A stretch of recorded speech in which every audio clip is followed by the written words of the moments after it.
All right. Welcome to another episode of the Yeti podcast. I got two guests on today, and it's a milestone for the podcast because this is the first time I've had two guests on at once.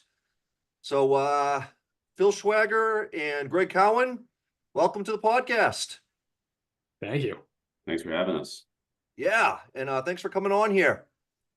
So, before we get into talking about the Eagles, Greg, where could I like to, tell my audience to I like helping boost friends and stuff, boosting their like social media presence and their podcasts and stuff. Where can people find your stuff if they want to check you out? Yeah, so I do daily fantasy content for a group called 12 Ounce Sports. It's 12OZ Sports. And my name on Twitter and Instagram and TikTok is Sports Stance. So it's SPORTS with like an underscore and then stance. So I try to do daily fantasy for right now NBA primarily. I'll try to do golf once in a while, and then obviously NFL, but that just ended. So right now it's really NBA, and then hopefully during the MLB I can kind of get my way into that and pick some winners for everybody for their daily fantasy lineups. Awesome. All right, Phil, you're besides your personal social media accounts, like, do you have any kind of YouTube channels or podcasts? No, I got nothing, but maybe I'll start something up. I was gonna say you should. Philly sports are pretty hot right now, and there's no end in sight, hopefully. I mean, Philly Swag is your Twitter name. I mean, you could have a podcast or a YouTube channel all about not just sports in Philadelphia, but just Philly in general. You could go around do I've actually never been to Philly. I've been to southeastern Pennsylvania. I've been to you know where Yardley, Pennsylvania is? Yeah, yeah. County. Mm-hmm. Yeah, my dad, one of my mom's really good friends, her family settled there, and we went and visited them once. And I also traveled through Pennsylvania when I went to drive down to my aunt and uncles who live like 2 hours away from DC. That was back in 2013. So I Nice. really haven't I've never been to Philly, and so I haven't really experienced Pennsylvania or Philadelphia. Well, you got to come for any sporting event. I mean, Eagles games are incredible. Yeah, If they're a unique experience. it's just, I mean, our fan base is incredible, in my opinion. We're so invested, not just in the just winning, but all these families here, they've been here forever, and it just hasn't died. We're just so invested in these teams, and it really shows at these games. So if there's Pats coming to Philly or anybody, honestly, I definitely recommend it. Yeah, and I mean the 76ers are like the number 11 seed right now in the NBA, so I don't think we're going to be having a playoff matchup with them anytime soon, but it's the Boston Philly, you guys have heard the story of how in the 80s when the Celtics were champions in 81, 84, and 86, and we had that rivalry with the Lakers, but when the 76ers were about to beat the Celtics, we actually started chanting beat LA to fit like, so it's kind of like we put our Boston Philly rivalry aside for a moment just to tell our Yeah, nobody wants LA to win. yeah, our rivals to, hey, okay, you beat us, now you got to go beat LA. It's the same way now with the Dodgers. If Red Sox or Phillies make it, everybody's gonna be like, just take them down, please. Yeah. So um I wanted to talk a lot about Eagles history. And I feel like the great thing with professional sports is there's so many great stories. There's so many stories of players who no one thought was going to make a professional career, but they proved everybody wrong and ended up having a great professional career.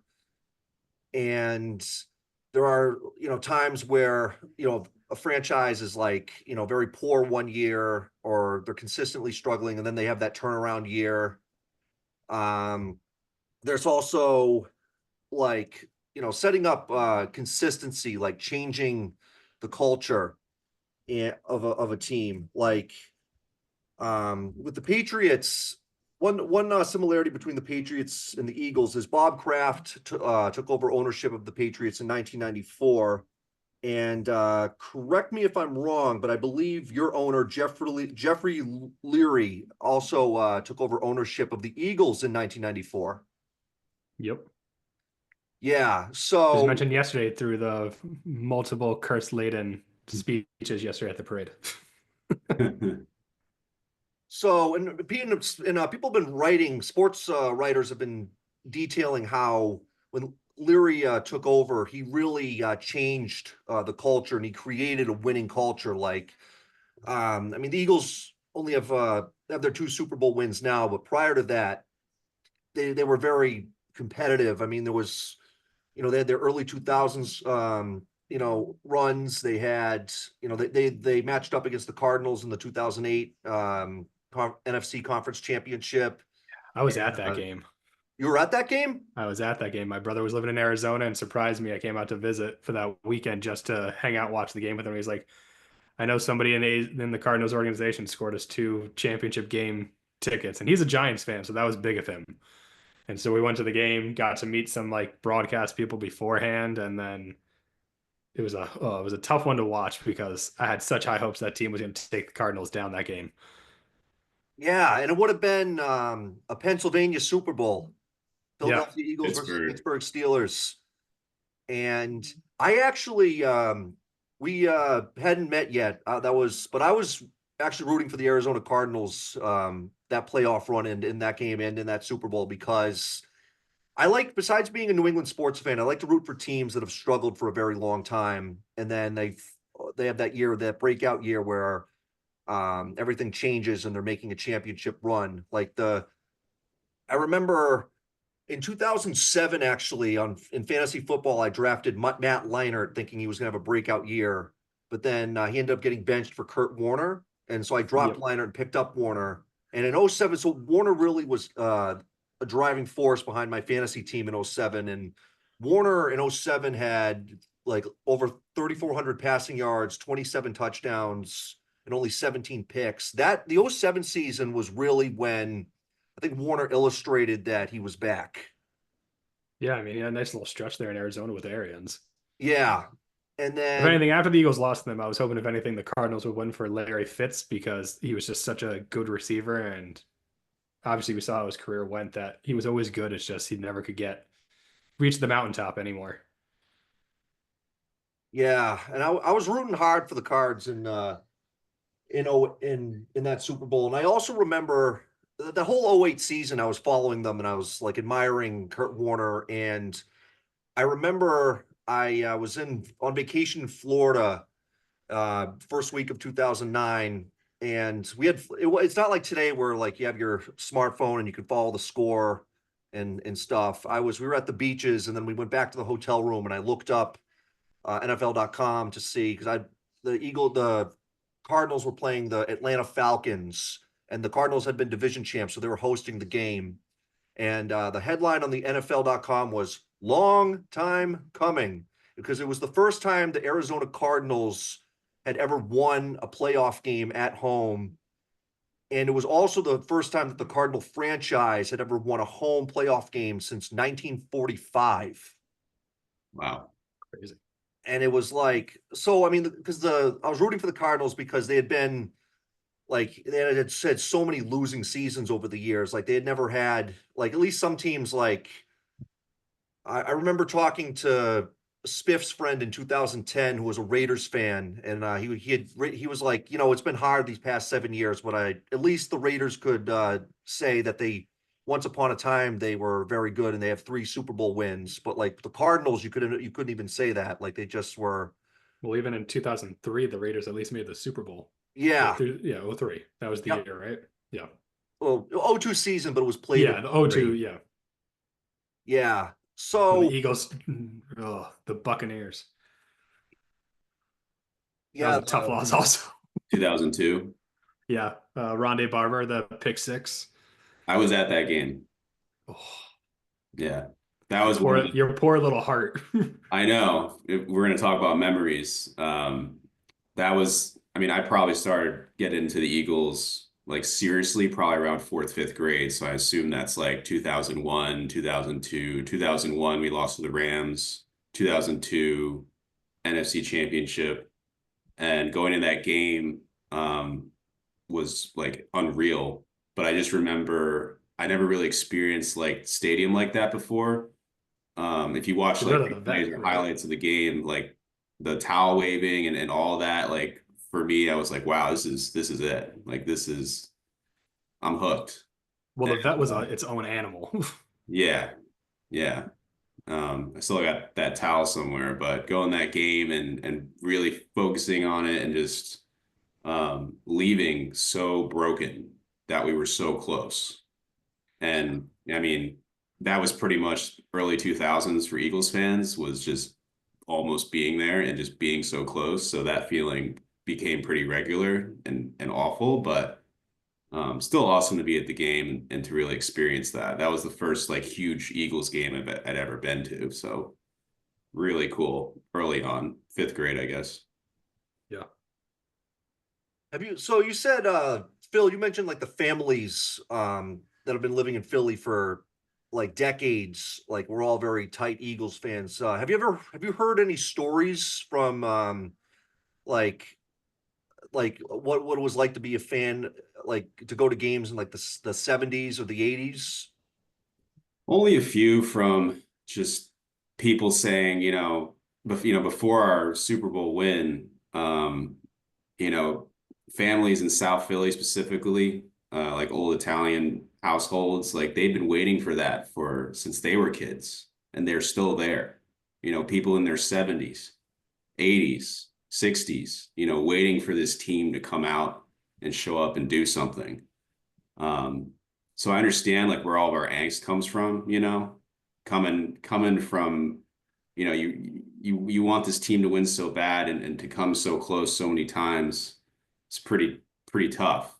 So yeah, just hearing those types of stories with these households and older people that have been waiting for this team to do it, and finally we're doing it, which is awesome.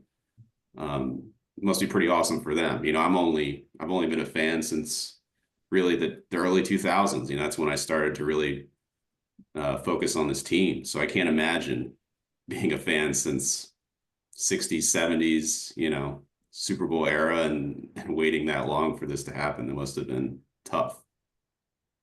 Yeah, I mean, I hear from older Patriots fans as well. Like the older fans are like, you don't realize how spoiled you are. Like, because the Patriots had like one really good season in like each of the decades. Like they had one good season in the 60s where it was actually pre-Super Bowl, but they lost to the Chargers like 51-14 in the playoffs.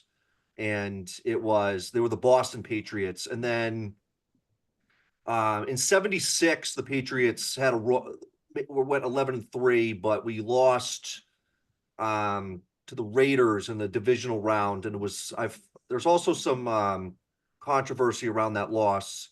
So it's kind of like it makes it like this the flip side. In 01 we had the Snow Bowl and the Tuck Rule game, and it was ruled in our favor, the Patriots' favor. But back in 76, some old school Pats fans that will argue that some calls were in that game were given in the Raiders' favor. And then we had our 85 run when we went 11-5, and we knocked out the Dan Marino led Dolphins in the conference championship, but then lost 46-10 to the Bears. And um, besides that though, there were a lot of seasons where the Pats were, didn't make the playoffs, or we had some losing seasons. Like one of my buddy's fathers says, like, has put on Facebook, he's like, people don't understand what it was like to be sitting in the bleacher seats at Foxborough Stadium. And I did hear two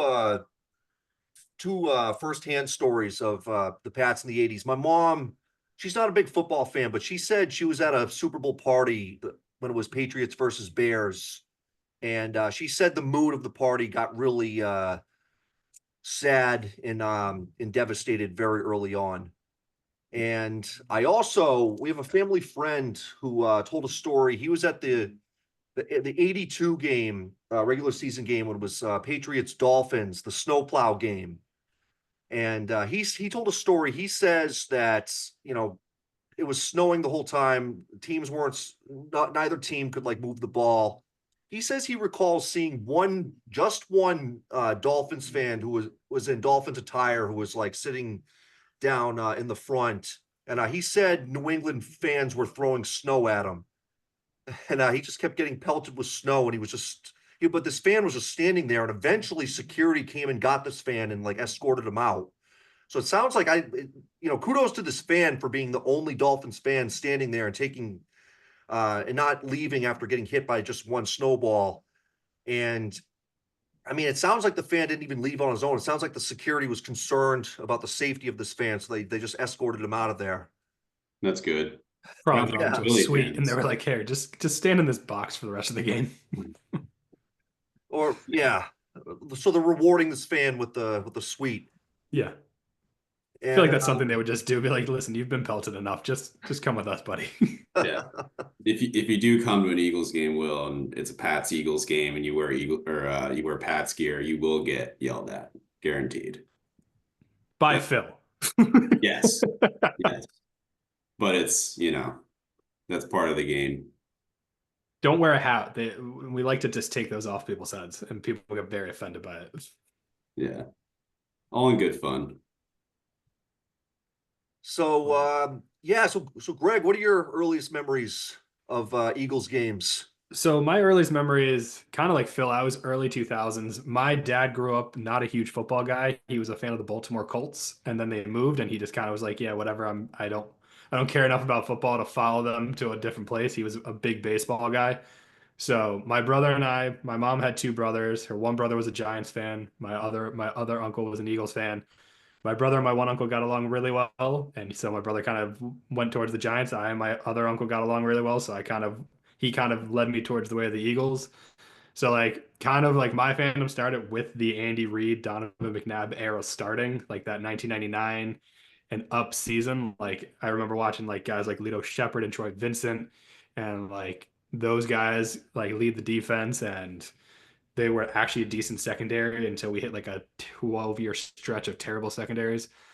But so that's kind of when my fandom started. So like kind of like with Phil, like those early 2000 struggles where it was we're getting to the championship game consistently, but we can't get over the hump.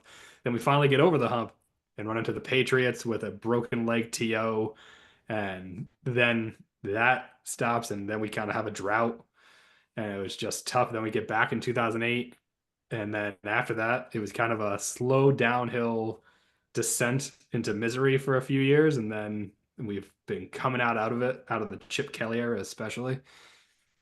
One thing I can tell you, if Chip Kelly ever shows his face in Lincoln Financial Field, it's not going to come out.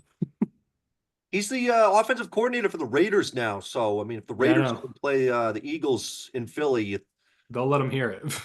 Oh yeah. That man traded and burned everything to the ground before he left. He sure did. And why DeMarco Murray would seem like a great idea in a fast-paced offense when he was not a fast-paced running back, I'll never understand. Yeah, huge bust. I mean, so that was some of my biggest memory. My dad did do one thing for football wise for me, which was awesome, because he used to have a buddy that gave him Giants and Jets tickets because they had tickets to the stadium there. But he was like, I got to take you to an Eagles game. So I actually went to the last Monday Night Football game in Veterans Stadium ever, which was against the Giants. Cool. So Phil, you can definitely imagine the hostility that was in the air that night with it being the closeout game of Monday Night Football for the Vet against the big rival. It was the game Dawkins flew in and took out Shockey's like knee because Shockey had made comments like beforehand about like, oh, whatever, it's the Vet, I'm not scared. And my dad got us out of there like halfway through the fourth quarter because it was a bloodbath of a game, and he was like, we're gonna get out before this gets really crazy, because he's like, I'm afraid they're gonna tear the stadium apart. Good idea. Like, you also think good idea. The bloodbath would expand out into the parking lot after the game, so you want to get out while you can. Well, especially because the Eagles were like trouncing. It was essentially like what the Super Bowl is. The Eagles just destroyed the Giants from the jump. Like there was not even a thought of, oh, the Giants are going to be in this game. It was just right from the get-go. The defense was Brian Dawkins was just flying all over the field, and it was awesome. So like those are definitely my earliest memories. And like Phil said, this being in the stadium especially is just a whole different animal when you're an Eagles fan watching the game in person compared to even on TV.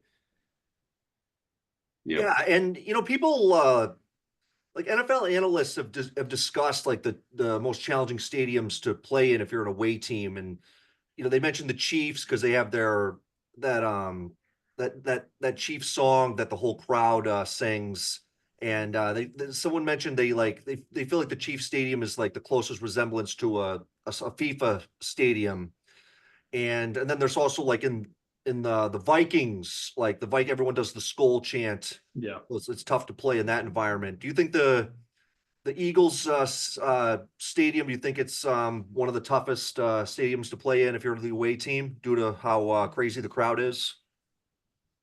Yeah, I definitely think so.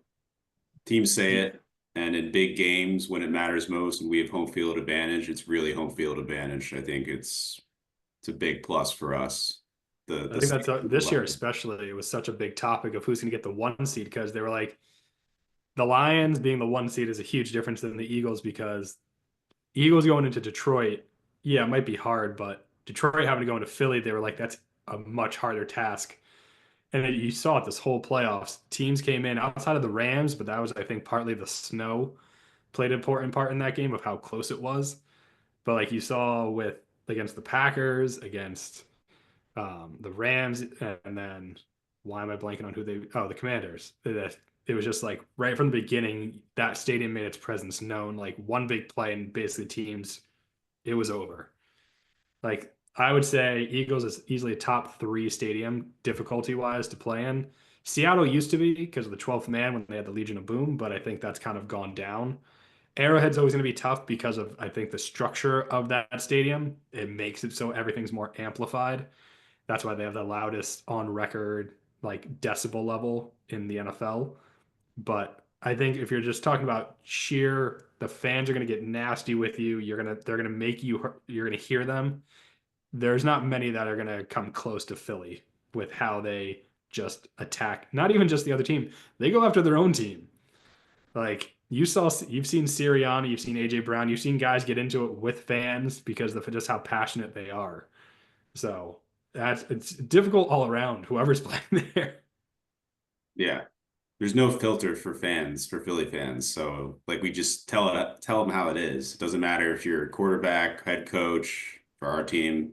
It's going to be said and it's heard on the field. We'll make other news stories about the Eagles when they're not even involved, like the famous guy who saved a kid out of a fire and he caught a kid and he was like, "Yeah, I caught him." Unlike Aguilar, and like directly looked at the camera because Nelson Aguilar earlier in that game had dropped a pass that would have like got a touchdown.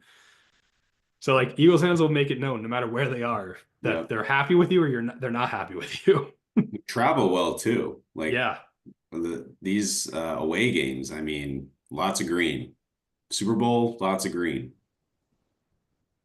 Yeah, and compare that to Boston and New England sports fans. Like we're very passionate about our teams, but I feel like we're more of just we, we we just boast and brag a lot, and we have the right to because I mean the Patriots have 6 Super Bowls, the Red Sox have won 4 championships in the 21st century, the Celtics have won 2 championships in the 21st century, and we won all those. We have the most championships in of all the NBA with 18, and the Bruins, we had our 2011 championship, and we have some we had we had we had some championships in the 30s, like 40s, and then 1972. So but so we just brag, but I've been in I've when I was a kid, I was actually it was 2001, and I remember it was a Red Sox Yankees game, and it was David Cohn versus Mike Mussina, and the game was 1-0, and Mussina had a perfect game, but then Carl Everett pinch hit and got a Yep. single, and the whole I remember crowd went that. nuts. It was like they were celebrating like it was a walk-off home run, and then Yeah. Jose Offerman came up next, and I was like, if Jose Offerman had hit the 2-run homer, it would have been one of the best memories ever. But he just like rounded out, and then I remember that vividly. Carl Everett with his weird ass stance Yeah, flickered it into the outfield barely, like over Jeter's head or somebody. It was like it was barely a single, but it was a single when it broke it up. yeah. He had a very unique, like he Yeah, stood he was really straight tall. up with the bat like behind him. It was an odd one. Yeah, and in 2002, I remember it was April vacation, and I went to visit my uncle. He actually lives out in Geneva, Illinois, and he moved out to Illinois back in the 80s because he got a job out there and he raised his family out there. But he's a diehard Red Sox fan, and he's always had Red Sox season tickets, so he's always gotten us a lot of games, and he always flies into Boston for games. And it was it was I remember it was a really big trip for me when I was because I was only 12, and like my dad dropped me off to with my uncle, and then my uncle and I stayed in a hotel. We went to two games, and then I took the bus home to I got picked up and stuff. So like at the bus plaza, but I remember we lost the first game, and I kept saying to myself like we got to get a win when I'm there, and then we won the second game against the Yankees, and it was a 4 game series too. Like the first two games when I wasn't there, the Sox had won. We go there for game three, we lose, and we're like, come on, we got to get a win when I'm there. And then we did. We got game four, we won. I was there. Red Sox took the series 3 games to 1. But I recall seeing Yankees fans, just a couple. There was a couple of Yankees fans at these Sox games, and like I remember there was. I mean, maybe it was because I remember at the for example the David Cohen versus Mike Mussina game. There was a father and his son who were Yankees fans behind us. I mean, maybe people didn't yell at him because he had a kid with them, but and then in '02 um I got Doug Mirabelli's autograph in 2001 at that '01 game I was at. And then in '02, El Duque, remember El Duque, the Yankees Yeah. pitcher? His younger brother was also a pitcher, but he was like, I don't know if he actually made it to the big leagues. Like he was a minor league pitcher, but he was at the game and he was actually like signing autographs. And like, even though he was a Yankees person, I was just like, I still want his autograph. And it was funny too, because like, I mean, professional player is professional player. right. And I remember it was funny too. There was a lot of Red Sox fans actually getting their autographs from this guy, and like you'd give him something to him to autograph, and like oftentimes we are giving him Red Sox literature. Like I gave him some Red Sox literature that had Nomar's picture on it, and then every time he took it, El Duque's brother would like just hold it up and be like really a Red Sox. Everyone would just laugh, and he would just like sign. And I remember there was a young Yankees fan next to me, and I also the last Patriots game I was at, I worked security for the Pats Titans in 2021. Speaking of Mike Vrabel, Mike Vrabel's Titans were a powerhouse team, and us Patriots knocked them out. And then I won tickets to the opener between the Patriots and the Dolphins, and it was predominantly Patriots fan. There was one Dolphins fan though, like cheering whenever the Dolphins got a first down, and the Dolphins actually won that game because Damian Harris fumbled the ball when we could have kicked a field goal, but we were probably trying to get into field goal position, but Harris fumbled the ball and the Dolphins took over and kneeled it down. But so it's like I feel like in New England, like we won't steal your hat or beat you up just because you have an opposing team's attire on. However, we might talk a lot of shit at you, but it sounds like we're a lot less hostile toward the enemy than you Philly sports fans are. That's fair. Yeah, I mean, it's valid. I mean, Phil and But I aren't going to be beating anybody up, but right, Yeah, because you guys are friendly. not me I mean, personally. I will personally, my yell. my neighbor also probably won't. Funny thing about him is his name's also Greg, and he's from Philly and an Eagles fan. So we've had a great time getting along these past few years. Hmm. Awesome. The past few weeks of the playoff run have been very fun. Every day morning when we drive the kids to school, I put down the windows while he's standing with his son for the bus, and we just shout "Go Birds" out the window, and we just keep driving. We Nice. stopped and played Fly Eagles Fly the day after the Super Bowl. until the bus came and just danced and celebrated. It was our own little mini celebration. That's awesome. Awesome. It's always awesome when you have, if you live in a area of the country where it's not your native land, so therefore it's not like your native sports teams everyone's rooting Oh for. yeah. Like you find like Yeah, it's very convenient that it's literally my next door neighbors. yeah. Had a lot of that growing up with being a Red Sox fan in New Jersey. Yeah, I want to talk about that a little later on. I want to share some more football stuff first. My first game, I started watching the Patriots. I remember the Super Bowl in nine Patriots Packers. Like I knew there was a big game on, but like I was only like 7 and I was like running around, doing, being an energetic 7-year-old. But I remember my dad had one of his good buddies over and they had like wings and they were watching the game. And then the next day I'm in first grade and I remember we used to like 4 people, first graders would be assigned to like share what they did over the weekend, and then my teacher would like write it out on the board, and like we'd like say it as a class, like so and so went to the park, so and so read a book. And I remember my right after that Super Bowl, my first grade teacher just starts. We all go to the rug, and my first grade teacher, before she calls on anyone to share what they did, she writes, "The Patriots lost the Super Bowl," and everyone's like, "Oh," and but I started following the Patriots like 1997 when I was in second grade, but I didn't really like follow them as in depth as I started following the Red Sox and the Celtics at that time. I didn't really start like sitting down and watching Patriots games. Like even in their 01 season, like I didn't pick up on them until they were like on their Super Bowl run. Like it was starting in the same year that Gillette Stadium opened. That's the same year where I would sit down and watch every Patriots game every Sunday. And I remember my dad and I went to a Patriots Steelers game in 1997, and the Patriots actually, we were up 14-0 and it was 21-7, and we blew a lead and lost 24-21. But the Patriots would go on to really, I mean, the Steelers have won a couple times against us, but the Patriots have really dominated in the Patriots Steelers rivalry. Don't you think? Yeah. I mean, because remember Cameron, the LC, the DKI LC, Cameron Barnett. Maybe.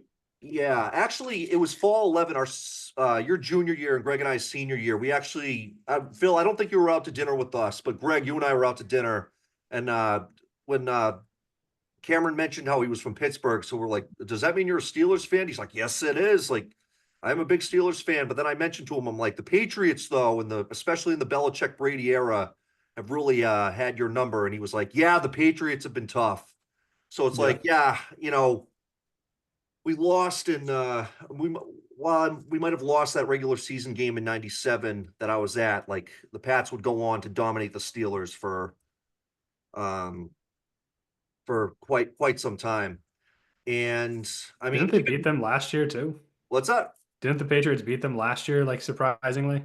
The Patriots, we beat even in the post Brady era, the Patriots are still Yeah, beating the that's what I Steelers. mean. Wasn't it last year or something though? Like It Jacoby was or whoever was the quarterback.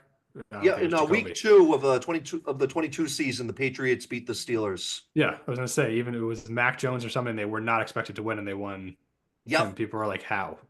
yep. And I also remember, I have a memory of in 99. So the Patriots actually, like, Drew Bledsoe took us from being at the bottom of the league to being a contender. And I remember in so in 96 we go to the Super Bowl, 97 we make it to the divisional round, then 98 we make the playoffs, losing the wild card round. 99 we actually started off 6-2, and we basically we lost 3 in a row, and then we won. We're 7-5, and then we lost 3 in a row and fell out of playoff contention. And that's when everyone knew Pete Carroll was going to get fired. And I remember the Eagles were not very. This was Andy Reid's first year. The Eagles were not very good. but I remember watching the Pats Eagles, and the announcers like, "There's a lot of hope for next year for this Eagles team." And hey, you guys beat us, and so that was a sign that there was the hope was real. And I mean, the Eagles finished 5-11 in 1999, but then it was the next year they turned into a playoff team. Yeah. And I also remember in '03, so one of the years the Eagles went to the conference championship, the Patriots, it was week 2 of the '03 season. So that's when there was a lot of optimism going into that '03 season because so in '01, Patriots win the Super Bowl. In '02, we went 9-7, missed the playoffs, but our defense, like our defensive line was like non-existent. And we like every week we were up against an all-pro running back, and that all-pro running back would put up like 100, 150 yards, and it was so frustrating to watch. So like in the offseason, the Patriots signed a lot of free agents and really worked to plug that up. And then we released Lawyer Malloy like a week before the regular season started because it's for salary cap issues. And then Lawyer Malloy signs with the Bills. And then the Bills blew us out 31-0 because Lawyer Malloy knew our whole playbook. But then though, in week 2, we traveled to Philadelphia, and in preseason, the Patriots had actually beaten the Eagles. And I know it's just preseason, but I remember my dad's buddy was like, Donovan McNabb was just shut down. Like the Pats defense was sacking McNabb. And even though it was preseason, it just shows that like if you can sack McNabb in preseason, you can sack him when you meet him in the regular season. And the Patriots actually went into Philadelphia and knocked out the Eagles 31-10. And Yeah. this was week 2 of the 2003 season. Mm. So what I like to say is not only did we win the Super Bowl that year, we beat the Panthers in the Super Bowl.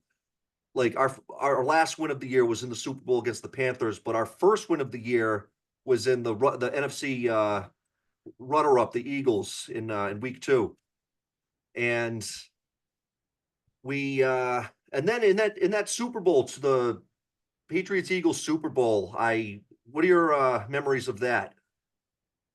Yeah, I mean, remember like even going back to 2001, 2002, leading up to the Super Bowl, as tough as it was not making it until then, it was really great, experiencing, especially as an early fan, like success right away. Like Andy Reid era, Donovan McNabb era, consistency, just being there every year in the playoffs and having a chance to go to the Super Bowl. Um, so that was great. I mean, I just remember having no doubt that this team was going to make it. It was just a matter of time. And it took a little bit, but getting to getting the Super Bowl against the Patriots, that year was wild. I mean, Terrell Owens coming in, a lot of baggage from him, a lot of talk. Andy Reid, a lot of doubt on his side. I mean, Eagles fans, we'd had it. Like there was a lot of people were like, he's not going to win big games. It's not going to happen. Let's sever these ties. But finally getting there, I remember that Falcons game. I'm wearing a Chad Lewis jersey right now. Biggest memory is Chad Lewis like breaking his ankle in the corner of the end zone to kind of seal the deal and get to the Super Bowl. I mean, I was going insane. Um, because even as a young fan, like 2001, 2002, 2003, finally making it, I was like, I had relief. I was like, finally, it's happened, and I can believe in this now. Yeah, we made it over the hump. Yeah, made it over the hump, and now we're going to face Tom Brady and the Patriots. But our team was stacked. I mean, we Yeah. had a defense, Dawkins, Trotter. I mean, we had Terrell Owens, this offense, Westbrook. I mean, it was McNabb. I mean, I felt confident enough to say we could put up points and potentially stop Tom Brady. Um, but it just wasn't enough. And another letdown and another heartbreak year Yeah. where we're just so close and it's Donovan not going to McNabb puking happen. on the field. Yeah, and that too. I mean, Like it was just everything just oh I yeah, seeing that happen just it was just like all right, the nerves got to him. Is Andy Reid choking again? Like it's just he made it one step further, but right. Yeah, and, I mean, as you've seen, Andy Reid's a great coach. It's just he ran his course in Philly. Him and Lurie decided to part ways, and but yeah, that Patriots Super Bowl, it was like even being just only like 4 or 5 years into the fandom of just you're like, oh, finally, like how we get this close and not made at this point, and then you got like T.O. in the hyperbolic chamber, the just drama there, but the fact that he played and played so well in that Super Bowl, you're like, oh, broken this is what it's leg. like having a true number one wide receiver. This is great. It's amazing how you get a guy like him and it changes your whole team. And we were like, this is going to be great. We'll run it back next year, and they didn't. Uh, Then we had James Thrash and Freddie Mitchell and Todd Pinkston, and it was yeah, rough. We were like the Patriot wide receiver room is now of just random nobodies that you're like, maybe there'll be something, and then they weren't. I mean, Freddie Mitchell though was the people's champ. 4th and 26. Yeah, I Oh, mean, yeah, having To was pretty incredible. But then yeah, have him just taken away so fast. yeah, and then it was over in a second. A lot of drama, lifting weights in the driveway, all that stuff. I mean, you can make the argument since T.O., the Eagles have never had a legitimate number one wide receiver until the past years with Devontae Smith, even and then AJ Brown. Like Yeah, there was never Terry McLaurin. Yeah, was good. Deshaun Jackson was Alshon. good. Yeah, Alshon. Yeah, but like for a while, it was like a struggle for them to ever find a true like that top 10 wide receiver in the league type guy. Yeah, I Now mean, we got like a Deshaun few. Now we got Jackson two of them. Yeah, could have been, yeah. He but just Chip Kelly ruined him. So it, except yeah, for that one Monday Night Football game. right. Well, that was great. Against the Redskins. Yeah. Oh, man. I mean, there Yeah, was plenty of great. Djax had tons of great moments. It was just I right, never viewed him as like he's a true wide receiver one. He right. was like a 1B because he could take the tops off defenses, but you want a guy that can do the top off, but also the short routes and jump like AJ Brown can just dominate a guy and Yeah, not look like he's trying. yeah. If he Whereas had someone else opposite him that was just an equal threat, or someone that could, kind of change direction, like you again, had it for a little with defenses. McLaurin. Like Yeah, a little the bit. two of them together was good for a bit, and then it was Yeah. just it And was we had again, we had Shady too, because yeah. obviously the run game was there. Um, but yeah, Chip just ruined that team. Yeah, it did. So much talent. Oh, so just it seemed so great, and then it was just so fastly downhill. Yeah, I mean, I got excited. I was hyped up. Everybody was hyped. It was being an Eagles fan, we were like, we got Chip Kelly. This is gonna be Yeah, great. Look how fast this offense is moving and putting up points. And then as quickly as it was great, he was like, okay, I'm gonna trade these guys and bring in this guy. And it was like, okay, what are we doing? Howie's yeah, not in charge. right. Everyone hated him. Yeah. Oh, everybody wanted Howie gone. It's Yeah, amazing how quickly things change. I mean, that's Eagles fans. One day we're like, I mean, we want Nick Sirianni gone. That At the was, beginning of the year. yeah. And now it's the opposite right now. So it's We want a Big Dom to throw him out of the stadium and just be like, all right, we're 2-2, move on, put somebody else in charge. Let Kellen Moore have some run. yeah. Now we love Sirianni. And it's interesting to see the change from like the Doug Peterson team to now, and its evolution. It was time for Doug to go. It was time to Yep. kind of start over and do those things. I don't know how I don't feel that way now with this team. I mean, I think there's nothing I would say or pick apart. It just seems like a complete team, and And they're so young. This they're team is so young. young. Like you keep those guys, and I see limited changes. And And the Eagles really only have major free agents this year where there's not many guys that if they walk, the Eagles fans are going to care about. There's Becton, Vaughn, Sweat, which is probably going to be gone. But Yeah, Schweiger, this Becton, if we can have Williams and Becton come back, that's basically you're solidifying your line on both sides of the ball, and then you're kind of set. If Josh Sweat leaves, it's going to be tough, but I mean, Nolan Smith has shown he can be good. Huff showed he's coming on, and Howie will just draft another defensive end in the draft, and he'll probably hit because that's just what he's been doing. Yeah, I have full confidence in Howie Roseman. I mean, there's how could you not? I mean, he's Even the beer cans to the head doesn't stop the man. I know. Well, he bleeds for the city, He obviously. does. I don't know if you saw that, Will. He got nailed in the head yesterday by a beer can during the parade. A full beer can. A full beer can, and had EMTs check him out. And then he still, cigar in the mouth, walked up to that mic and just literally pointed at his head and said, "I bleed for the city." Yeah. And that was basically his speech. There's a great photo of him with the cigar and the dent. Perfectly Literally, round sphere of. yeah, bloody. Yeah. That was yesterday? Wow. Yeah. Josh Sweat got the long.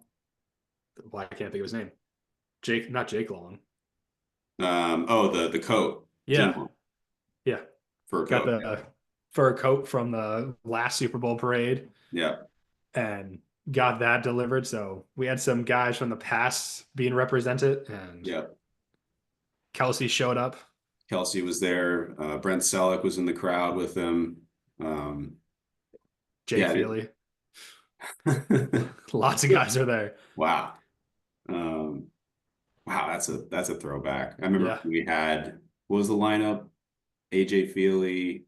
So AJ Feely's an Eagle for life. So like, I like how I think every team does this, but it's great that like he's coming to the parade like now. Well, he said Lurie and them invite him. He's like, they make us feel like family. They're like, you want to be a part of the parade? Come back.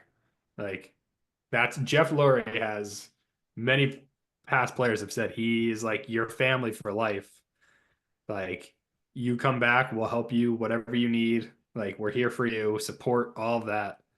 So guys are comfortable coming back and just being it. That's why you saw like Jason Kelsey had such a hard time being like, yeah, my brother's in the Super Bowl. I'm going to cheer for him. But he's like, I want him individually to succeed, but I want the Eagles to win because they're my family. Like, so like you could see it was very hard for him this week, even post the Eagles win, to fully celebrate because he felt bad for his brother. But like, he's like, I chose to live in Delaware because I want to be close to the Eagles. And even though I'm not doing things for them, I want to be able to go and see guys and be a part of it because everybody in the locker room, he's like, is still, I'm 1 year removed. So like, he feels like he's as much a part of this team as anybody that actually played because that's just how they make you feel. Yeah, this year especially, I just keep hearing how much of a family this team was, and I've heard that in the past, but That's just what Coach Sirianni said in his interviews. yeah, and you could really tell. I mean, on the sideline, some of these interviews or in the locker room, you could just kind of tell these guys had everyone had everyone else's back, no matter I what. actually think Saquon was a big part of that. Yeah, I feel like he's really kind of made guys realize like this is a special thing you've got going on here. Like embrace it. Because even they said, I saw a thing, they were on the Jimmy Fallon show. Him and Jalen Hurts were invited on. And he said to Jimmy Fallon, only way we're coming is if you let the offensive line come on too. Mhm. So Jimmy Fallon was like, yeah, all right. So they made sure the offensive line got their shine also. That was Because he also, yesterday, Saquon Barkley pulled the ball boy for the Eagles out of the crowd. He was in with the fans, and Saquon saw him and got off the bus and dragged him over the guardrail to join the parade with the rest of the team. yeah. He's like, you're part of this. So like top to bottom, whoever was a part of this, no matter what capacity, the Eagles were like, you're part of this, your family. Like this is how we're representing this year. Yeah.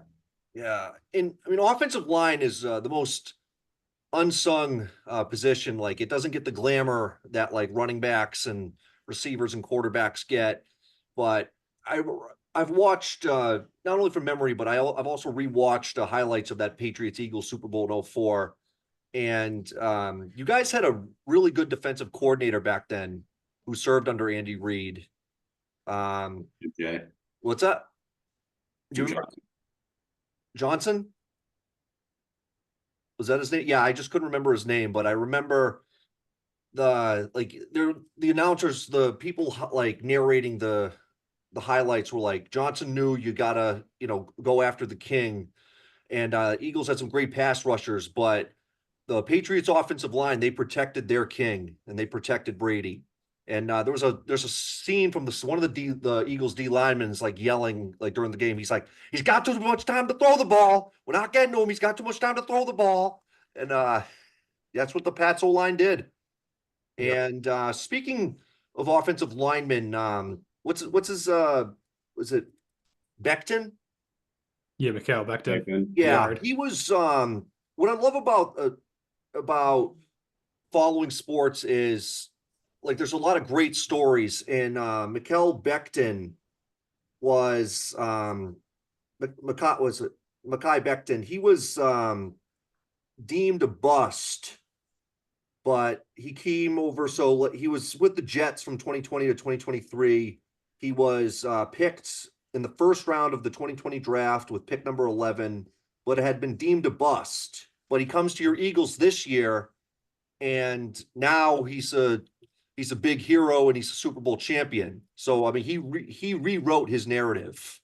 Yeah, I mean, a lot of credit goes. He's even said to the line coach for the Eagles, Stoutland, and well, a lot of guys said they basically, you come to him, he revitalizes your career if you're struggling and makes you a top lineman, which he did with Becton this year. And we've seen Lane Johnson has completely dominated the NFL basically for the past 12 years of his career. Jordan Mailata, who was a rugby player from New Zealand, gets picked. Now he's a star left tackle in the league. Like, the Eagles have a special, their offensive line is special and just monsters. And luckily, Lane Johnson came out in a report recently saying, like, no, I'm not retiring this year. I'm coming back for at least another year. I mean, why wouldn't you? The man's still dominating. I think he gave up 0 sacks again this year, which is just absurd. Wow. And so, which leads me to my next one reason I love the Patriots is like, yes, we've had our all pro like free agent signings, we've had our all pro players, but like we have a lot of in our Super Bowl years in our during our dynasty, we had a lot of players who didn't put up all pro numbers, but like were very clutch in key moments. And Belichick has always been great at finding the diamond in the rough. I mean, like if you look at Rob Ninkovich, who's my favorite Patriots defenseman of the second trilogy of Super Bowl wins. Ninkovich from 06 to 08 was on the Saints and the Dolphins, but like got cut by both teams, didn't do much. But Belichick saw him and was like, this guy could like do a lot here. And then Belichick, I mean, under the Patriots, Rob Ninkovich was to the 2010s Patriots what Mike Vrabel was to the 2000s Patriots. And there's also like Malcolm Butler was undrafted, and then he has that game-winning interception in the Patriots Seahawks Super Bowl. He makes the Pro Bowl in 2015, and did well with the Pats. And I have to say, I think it was wrong of Belichick to bench Butler in the Eagles Patriots Super Bowl in 2017. I mean, you guys, the Eagles really torched the Patriots defense in that Super Bowl. Maybe if Yeah, Butler, personally, I was a fan of the move. Really enjoyed it. because yeah, well, because he benefited the Eagles, but Yeah. there's also stuff like remember Danny Woodhead? Yeah. Yeah. And like, I mean, Danny Woodhead's that guy who in plays in college, but the NFL looks at him and says he's not big enough to make it in the NFL. And I mean, fun fact, he was actually a Jet briefly. I don't think he was drafted by them. Like he was signed as an undrafted free agent. And then the Jets let him go. But then when he comes to New England, and we turned him into a really a dual threat weapon. I mean, he caught passes, he could run the ball, and Brady even said he's like, I don't know why the Jets got rid of Danny Woodhead, and like so. There's a lot of like great stories in New England of you know New England taking the Patriots coaching staff taking these players and just like reaching out to them and finding their strengths and then getting them to maximize those strengths and then put up results. Yeah. And Wes Welker, Julian Edelman. Yep. Chris Hogan, remember him? Yep. He was a You, lacrosse player, yeah. and somehow was just solid, Yeah. dependable. Yeah. And I mean, Ben Jarvis Green Ellis, aka Law Firm, in 2000, he was undrafted, and then in 2008, he had 275 rushing yards, but had 5 rushing touchdowns. And then in 2010, he went over 1,000 yards. And then um, he actually didn't fumble the football until he was a Bengal. He had 2 seasons with the Bengals in 2012 and 2013, and then he uh, didn't play after that. But He another turned funny, 26. what's up? He turned 26. That's what they say when running backs and all those guys just kind of drop off 26. They're like, all right, we're good. On to the next Yeah, guy. but like Belichick always, I feel like Belichick and the Patriots scouts always look for very unique stats. Like Ben Jarvis Green Ellis never fumbled the football when he was in high school. He never fumbled the football in college. So it's like I feel like the Patriots scouts saw that and was like and really admired that uniqueness. So that's why we brought him on. And then he didn't fumble the ball as a Patriot either. And funny another funny story. Spring 11, and I took a course called education about diversity. We had a whole unit about uh, women's equality and like differences between like cultural differences between men and women. And we played a game where all the guys went in the hallway and came up with 4 questions to try to stump the girls, and then the girls did the same, and like who can stump each other. And when all the guys went out in the hallway, we were like, okay, well, we got to do like one sports question. We'll do one like random trivia question. And I said, hey, I got a sports question. When's the last time Patriots running back Jarvis Green Ellis fumbled the football? The answer, not since he was in Pop Warner. And everyone, oh, they're like, and all the other my other guys agreed with me, like, oh yeah, they're not going to get that. And I'm like, well, we'll accept 2 answers here. They could say Pop Warner, or they could say like 8th grade. And then we asked, I remember when that question was asked, the look on all the girls' face was like, what? And That's a then it good was one. we heard 2 responses. One girl is like goes the Jets game because we lost to the Jets in the divisional round. Then another girl said it's probably a trick question, like he's never fumbled the ball, which is partially true. However, we wouldn't accept that as an answer because he did fumble it way back in Pop Warner. And they went with the Jets game, and we're like, nope, the answer not since he was in Pop Warner. Oh, yeah, I mean, Oh, there's a reason you yeah. guys were able to, pay players and stay always at the top with Tom Yep. Brady. And, obviously he's a big part of that. But yeah, I remember looking at receiving corps some years and be like, how is this possible? How are they doing this? Um, you're just Yeah, able to win made no games. sense. Yeah. Kind of, I mean, everyone's hating on Jalen Hurts through the season, but he just finds a way to win. Yeah. Doesn't matter what those stats are. It's finding those pieces to make the moves to just be there at the end. Not turning the ball over and protecting the ball. And I mean, they said the stat with Jalen Hurts was they had not lost a game since October that Jalen Hurts had started from beginning to end. The only game they lost through that time was to the Commanders when he got concussed in the first quarter and Kenny Pickett had to come in. And like, so basically this year, Jalen Hurts lost 2 games, which is crazy to Yeah. think of. And he had I think he also had like only like 2 turnovers since like the 5th game of this year. So, I mean, he did everything you want from a quarterback. He protected the ball, he got the wins, and for the most part, protected himself, especially after the concussion. He definitely, you could see, get down quicker and make a little smarter choice and not try to collide as much outside of the tush push, which apparently they don't call the tush push or the brotherly shove. It's a secret name that Jalen Hurts doesn't share with anybody. That's right. Can't leak that out to the public. No, apparently not. Even Saquon was like, "Yeah, I thought it was just that." Yeah. I mean, it doesn't matter. No one can stop it No, anyway. So, and we no. all know when it's coming. The formation's pretty obvious. It's what drove me nuts against the Bill with the Bills and the Chiefs game. All I kept saying watching that game was, "All right, nobody's pushing Josh Allen's tush. Like, not one guy." And he keeps running it to the left where they're like the announcers are even like they know he's going to run it to the left. Mhm. And it's like, how do you not pick this up and just make the adjustments? How's nobody behind him just give him that extra push? because nobody Yeah. can do it like Philly does. Right. It's also creating like, very unique plays. Like the Patriots, we had that play where Brady tossed it to Edelman and then Edelman threw the touchdown pass to Amendola. And Yeah. that was the first time we had used that play since like 2001 when David Patton had done it. So with the Eagles, you had your Philly special back in 2017. Um, and then now you have the tush push. So like you're kind of creating new plays and really adding to the game of football. But are there any players, any Eagles players that you can recall that kind of like that fit the Danny Woodhead, Rob Ninkovich, Malcolm Butler type that like they weren't expected to do much. They weren't, some of them.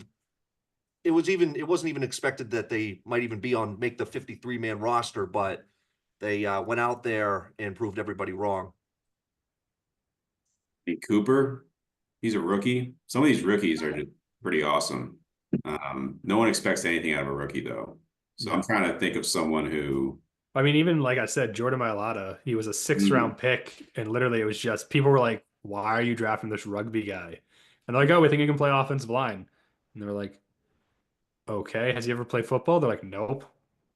yeah, And so, like, guys, it was definitely a questionable thing. They took a gamble in the sixth round with it, and yeah, now he's literally an all-pro left tackle with the voice of an angel. yeah. Great coaching. I mean, even Jason Kelsey. I mean, he's not a big guy, um, and Yeah, he he. was a linebacker originally when he walked on to Cincinnati, and the Mm, coach there was like, "I think he could play center."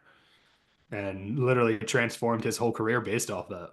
yeah, I think sneakily, even a lot of Eagles offensive linemen, come in and it's there's a shadow on that position because it's really not, it's not highlighted. So you don't maybe follow them as much as like the wide receivers coming in or the running backs coming in, but consistently, like these O linemen really grow up and become some of the best linemen in the league for the Eagles that are still here, that have been here since, 2015.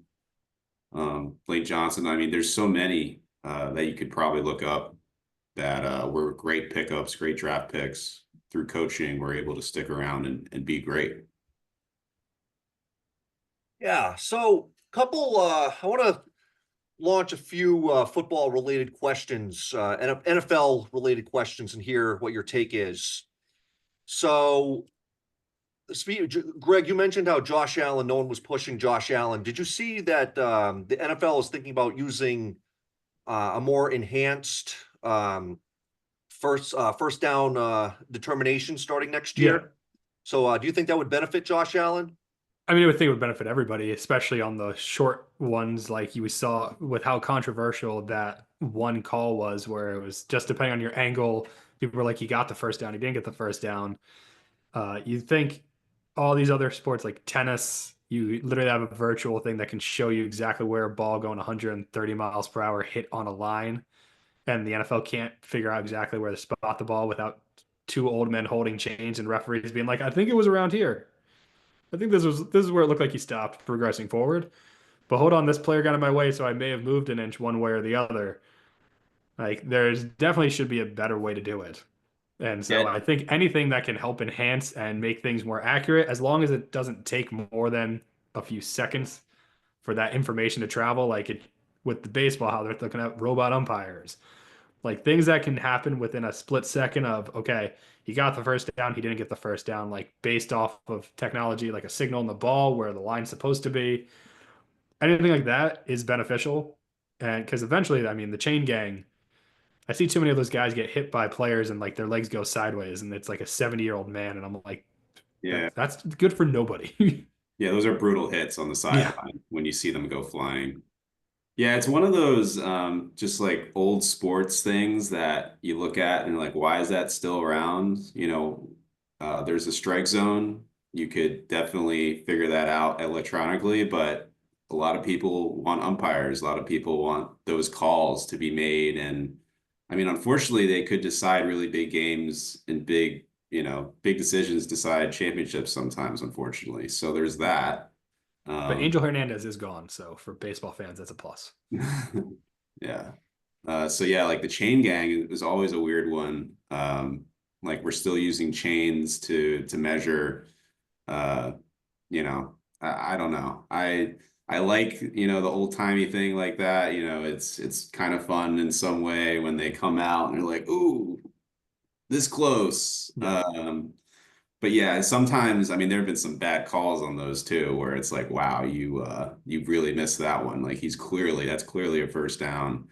And now we're punting when we could be scoring a touchdown, and it definitely makes a difference in some of these big games. Yeah. What about switching over to fantasy football? I've always thought and told and argued to people, do you think there should be a fantasy offensive line? If so, how would it work? Like, maybe if they give up a sack, they lose a point. If they give up no sacks, they get like at least 10 points. And or like if I mean they do measure pancake blocks. Like if they get Yeah. a pancake block can result in like 1 or 2 points. And I mean, like I feel like fantasy football's biggest X factors are kickers. Like that's why I vote yes to keep kickers in our league. And then also defense. Like if there was I don't know if there's ever been if there's any leagues anywhere that have ever had a fantasy offensive line. Maybe like one league could like try it and like kind of show how it would work. Do you think we'd ever see a fantasy offensive line? I think they actually exist. I just don't think it's like an online thing. I think it's like guys that just are like, let's do this for fun and draft offensive linemen and keep track of pancakes and things like that. So I think they do have something like along those lines. It's definitely people that do keep track of it, but I don't know if it'll ever become a mainstream thing. Because defense, it's easy because you can measure tackles, you can measure interceptions, fumble recoveries. Guys aren't going to get excited watching a game being like, was that a pancake? Was that a pan? Like, trying Yeah. to figure it out. Like, offensive linemen are the unsung hero because there's really not many stats to glorify them. Like, should there be an offensive line award every year? Yeah, there should definitely be an award for the best offensive lineman or like something along that line, like who gave up the least sacks or got the most pancakes, like awards for that, just so they get recognition. But I don't know if it'll ever be fantasy term wise, something that you're going to see on ESPN or like DraftKings or things like that, where you have defense options and everybody else, because it's just such a hard position to kind of measure how successful they are. Yeah, totally. I think it'd probably have to come from Vegas first, probably in the betting sphere of how can we place bets on this, and then that would probably trickle down to fantasy in some way. Yeah. Because yeah, you can't measure, it's the whole line, right? Like I could see you drafting in fantasy if you could pick a team O line so that you could cumulatively say, oh, they haven't given up a sack, this week, or um, cumulative pancakes and all those things. Because it's so hard to quantify one player, but maybe if you could do it like a kind of like defense where it's a team, you Yeah. could do it like the O line. That'd probably be better because yeah, there's like no records. You can't hold records as an O line, right? Like there's Yeah. nothing. I don't think there's any, I don't think it's like, oh, most pancakes career. Yeah, you could have like consecutive starts, or you're just around long enough and are captain, and you're obviously good, but yeah, Like how there's many no like pressures you give quantifier. up. Everything that would be considered like a thing for a stat for an offensive lineman is all negative of like how many sacks did you give up? What's the pressure rate you gave up on your quarterback? Like none of them Yeah. are really glorified stats. It's all of like what did you do wrong Hmm. Yeah. I and mean, how much did you do it? it's always nice to see on the screen though, and like you see like the hurried stats and sacks and all of that, and it's like really good for your quarterback. Yeah. So that's one thing, I guess. But Yeah, yeah, like seeing in the Super Bowl was great for Hurts and terrible for Mahomes. You're like, yeah, all right, this is why we're doing so well. right. Yeah, I know. Like D line is more fun, I guess, to bet on and to have on a fantasy team, especially when you're getting sacks like that. But yeah, O Yeah. line is tough. So we've NFL's gone to 17 games now for the past 4 seasons. Should we up it up to 18? Or, I mean, it would be more, more entertainment. However, higher risk of injuries. I've heard the most recent I've heard is that the NFL wants to up it to 18, and that could happen as early as like 2026. What are your thoughts? I don't know about that. It's tough to see these guys get injured, especially in a long season when, you're playing so well and all the things are clicking, and then your quarterback goes down, right before the playoffs because of that extra game or whatever. I think it's tough. I feel like if that happens, there's definitely going to be players that are going to be pretty upset about that, I can imagine. If you extend the season, I mean, maybe consider an extra bye week. Like these Yeah. guys just don't rest. These guys are getting hit every week, with very high potential for concussion. So it's just, you're going to ask them to do more. Seems like people wouldn't really go for that. And even as a fan, I love football. I love to watch this. It sucks it's over now, but these guys are getting the crap beat out of them every Yeah. week, and that's can be tough. Exactly. I feel like it's going to happen because the NFL is greedy and their owners are greedy, and that's what they're going to do because they want more money. And it's going to affect the game. But I think, like Phil said, you got to implement a second bye for everybody. I think what the NFL needs to do, if they do this, instead of having the okay bye week start in week 5 and they go through week 13, it's like, all right, everybody gets half the league gets a week bye in week 5, and then the other half gets it in week 6, and then everybody plays again, and then in week like 13 you get a bye, and week 14, because you don't want it to be too late in the season, because then everybody's going to be like, well, that's not fair. They got the week 16 bye and we had the week 15 bye. So we have our guys an extra game tired. Where I feel like if you have it midpoint kind of right before the end and midpoint right after the beginning, it gives everybody enough of a break. But you're also then not having weird, like, oh, weeks 5 through 7 now, or 5 through 8 are bye weeks for the first time. And then weeks 13 through 17 are the second round of byes. Like, you have to do it differently, but you can't have guys playing that many games with only one bye that's potentially coming in the 5th week of the season. Yeah. That's just too harsh on a body to be like, all right, you got your bye after 4 games played, but now you got to go play another 16 or 15 games or whatever it is. Like, have fun. And then, oh, if you make the playoffs, you're maybe playing like 19 games in a row. Like, you can't do that. Guys aren't going to hold up, and careers aren't going to be as enjoyable for people to watch because you're gonna be like, oh, hey, remember that guy? He was really good.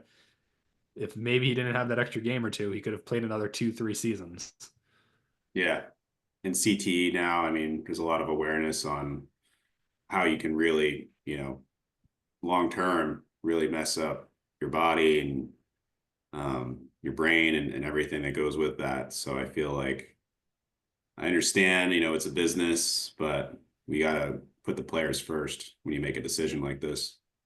Maybe an alternative to moving it to 18 games a year.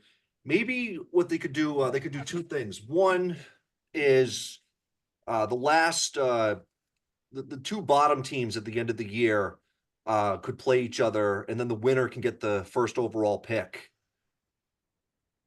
I've seen, so I saw that meme shared on social media. I didn't come up with it, but I mean, it'd be kind of like for the like the young teams, like say you have a young team that went like 3-13, but there's a lot of young talent and they're like rising.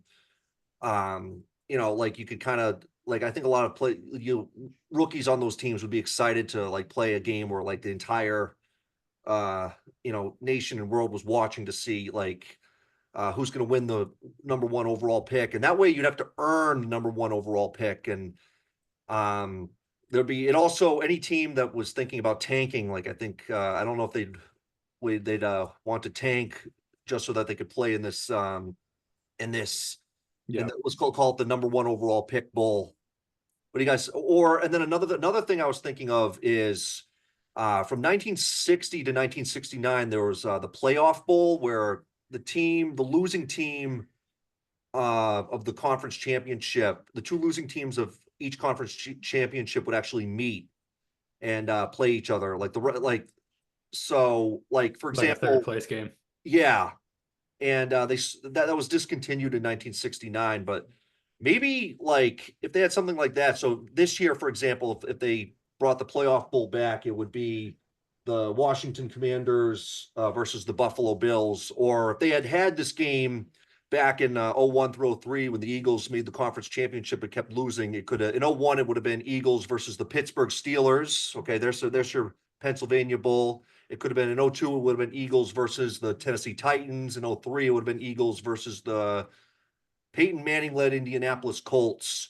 So I think for like the fan base and stuff, like yes, everyone's disappointed that you lost the conference championship, but then this like playoff bowl could be kind of a little something that people could kind of hang their hats on if they went on to win. What do you think of those two proposed bowls? I I mean, I'd think rather the number one pick game out of the two options. I'd rather if you're gonna have something on Pro Bowl Sunday instead of the Pro Bowl, make it the number one pick. That would actually get people, I feel like, to tune in more than the Pro Bowl, since now that's just a glorified two-hand touch game. Mm-hmm. But if you were like, hey, all right, it's the Titans versus the Browns, winner gets the number one pick. Jacoby Brissett, or not Jacoby, Jameis Winston on a Sunday trying to go for the number one pick for the Browns, not knowing if he's coming back next year. That'd be fantastic just because Jameis. Like yeah. Jameis could illustrate like, hey, you should sign me to a deal. Like I could lead your team. Like don't pick pick Abdul Carter, for example, to replace Miles Garrett. Like don't instead of picking Cam Ward or Sanders. Yeah. Yeah, I'd say I'd agree. The option for the extra game for number one pick, but I think for both options, especially the second one, how I mean these coaches and these players, like, are they really going to sell out, like especially their bodies for a game that really doesn't matter when the season's Yeah. over? You know, you run into the Pro Bowl situation where it's like, why am I going to play Saquon Barkley in a meaningless game? Why am I going to play any of my starters in a meaningless game for like a third place spot? If it's for a draft pick, yeah, that's definitely possible. But I could see running into the same issue even with players, them saying like, I don't want to play in this game. Like it's Yeah. What not does it matter to me? It's a doesn't do rookie. anything for me. I'm playing for a draft pick, a person I've never met before. Um, that's not going to benefit me. And if you're putting the two worst teams against each other, I mean, it's probably turmoil already. Like you're just kind of like fueling the flame for controversy if Yeah. there's Possibly already fired the coach. Like, yeah, like people are going to be going. Like it's just an interesting, yes, good for TV for sure, and everyone watching. But I feel like it for the teams themselves, you could run into some issues with. make it the flag football, but just for the number one pick. Yeah, yeah. I mean, it is like I don't know. You get into these situations where like you're just kind of changing the game like that. We might as well put on I've jokingly said like if you had little like spots on the field, if you throw it to a player and they catch it in that spot, it's like 3 points or 4 points or something. Yeah. Like you could do so much to football or in the NFL to like manipulate the game and for fans or for TV or whatever. Um, but yeah, when it comes to extra games, I feel like you're always going to kind of run into, do we really want to do this? Yeah. Players, like coaches, do we really want to do that? Well, especially like the 18 game season, going back to that, depending on like teams like the Chiefs and teams that like have locked up playoff positions potentially by like the 16th week, those Yeah, final 2 weeks, you might not even see their starters. right. Yeah. And then so the NFL is, we've talked about how it's a business, and really it could be argued that it's a greedy business. It's kind of interesting to think how 20 years ago there had not been any international games. Like international games didn't. The first international game was in 2007, and it started a tradition of a game in London every year. And then Mexico City had games from 2016 to 2019, and then a game again in 2022. The Germany just has had games the past 3 years. Brazil had a game this year. And then next year, there's going to be games in Madrid, Spain, and in Dublin, Ireland. And then in 2026, the NFL is going down under to Melbourne, Australia. And also of note, I know we discussed the Buffalo Bills. I know from like '09 to like 2012, the Bills had a couple games in Toronto. There was actually some talk of the Bills actually relocating to Toronto, and they would have been the first international franchise, NFL franchise. They'd be the Toronto Bills. But fortunately for Buffalo fans, they worked out a deal to stay in Buffalo. But international play, I think, is also it's really taking the NFL global, and it's really showing the whole world what American football is like. And I mean, there is there is like a year. There's the Canadian Football League. Like I know Europe has a football league, but it's not as big over there. Like soccer is really what the soccer is to the European fans what the NFL is to the American fans. So you're getting, some people in Europe kind of into football. And I also remember my fall 2008, there was a guy on my floor, my freshman dorm hall, who was from France, and he hadn't really watched football before, but we went out and played in the bowl, the Orchard Hill Bowl. We used to play football there. And he was like a big guy too. And he actually started really like loving football after playing a couple tackle football games. And he had never played tackle football, two-hand touch or tackle football over in France, but like he really got into it playing like because it's an American tradition to not just watch football but to really play those backyard football. So yeah, so international's been pretty cool. Will we ever see an international team? Like in London, I know London has a big the Jacksonville Jaguars have played quite a few games there. So, even though the Jaguars only have like two playoff appearances in the past like 15 years, one thing they can be proud of is that they have a following in London. Um, but there was a news article I was reading recently. This guy had this whole proposal, and he said like there could be three if we added like a team from London, a team from Madrid, a team from um from Dublin, like if you added all these teams, he argued that the NFL could expand to six a total of three divisions a total of three divisions in each conference, and there could be six teams in each conference. And so you'd have like maybe like Madrid would be like in a southern division, you'd have London in a northern division, you could have Mexico City in like a southern division, and then he argued it would go back to north, central, and south with all these international teams coming into the league, and then you'd also change the playoff format, and I think it would be fun, but at the same time, like you have to think about travel times, like it would be all those hours on the plane for a team like in London or Frankfurt, like it would be a lot more traveling compared to like teams that are that are in the continental US. But do you think we could expand to have a few international teams, or like I don't think we could do it all at once where we have like this guy like put up this proposal where you have we go from 32 NFL teams to 6, 12, 18 to like 36 NFL teams, but like maybe um like maybe like have like one like you'd have to bring in like one franchise in the AFC and one franchise in the NFC. So like you could have like the London team in the AFC and like the Mexico City team in the NFC. What do you think that could look like?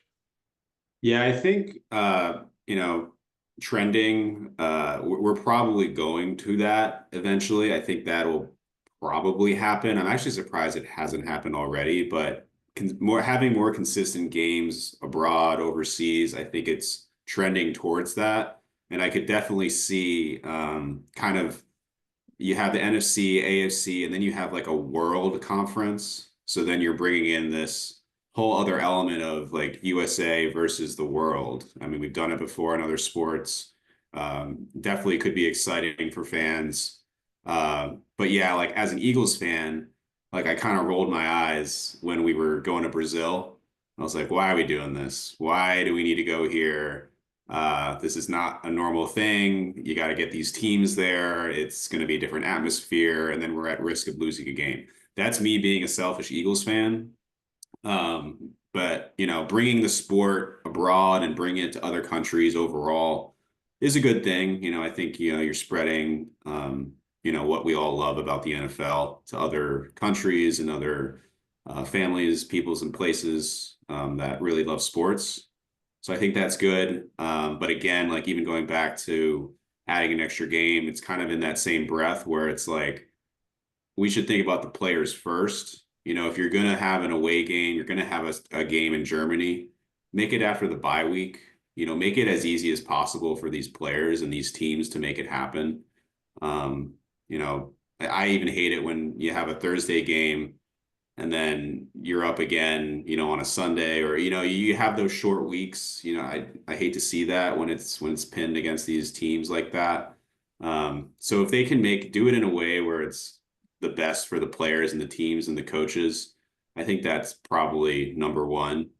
But yeah, I definitely see like at some point, we're going to be playing a lot of games abroad, and it's going to be kind of normal, and then eventually traction comes, more fans abroad, and then talk of a team maybe in Germany or where you have crazy fans that want to just see this all the time. I could see that happening. Yeah. I mean, definitely you'll probably end up seeing it at some point. It'll probably, if anything, first place will be London. If they want it closer, they'll try out Toronto just to kind of test the waters, but it's going to happen eventually.